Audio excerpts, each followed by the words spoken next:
खूब नाम जप करो और पुनः कुछ दिन के अवकाश के बाद फिर प्रयास करो मानसी में जाने का, और फिर से यदि विकार आवे तो फिर 6 महीना कम से कम मानसी मत करो। इतना सूक्ष्म भाव है, क्योंकि प्रत्यक्ष की सेवा एक बार को ठाकुर जी अस्वीकार कर दें, पर मानसी में जो आप पधराओगे ठाकुर जी स्वीकार करेंगे। मानसी प्रत्यक्ष से भी प्रगाढ़ सेवा है।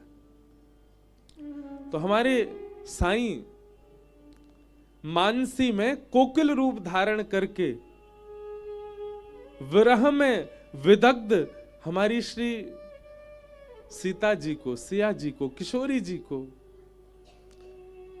जब देखते तो वहां जाकर के श्री राम जी का गुण सुनाते, श्री राम जी का नाम सुनाते, कोकिल रूप धारण करके,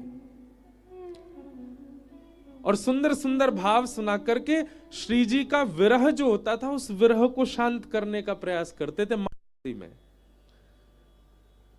देह से सबके बीच में होते थे, पर नेत्र बंद करके मानसी भाव से श्री जी की सेवा में होते थे। कितनी बड़ी सेवा कि वे श्री जी को विरह में नहीं देख सकते। अशोक वाटिका में बैठी हमारी सियाजू इतना विरह कर रही है राघवेंद्र सरकार का, तभी वे राघव जी का चरित्र सुनाते वहां बैठ करके, और सियाजू बैठ के सुनती तो विरह पूर्ण रूपेण समाप्त तो नहीं होता, पर थोड़ा कम हो जाता।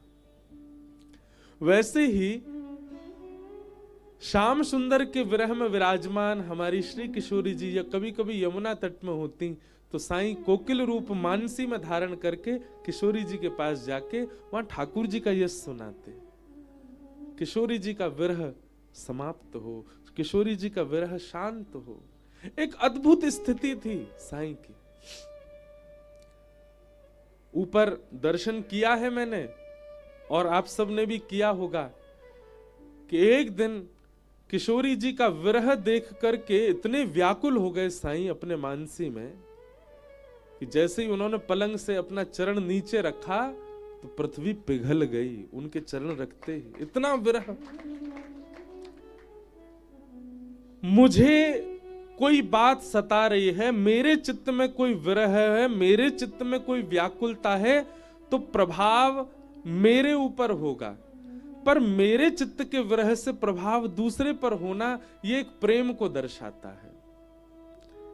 मेरे चित्त में, मेरे जीवन में हो रही घटना किसी और को व्याकुल कर रही है, तो समझो किसी और का प्रेम किस स्थिति का होगा।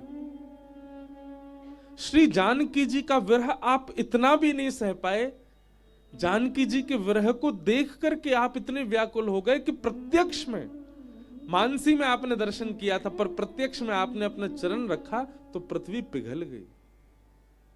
ऐसे थे हमारे श्री कोकिल साईं, और थे नहीं हैं।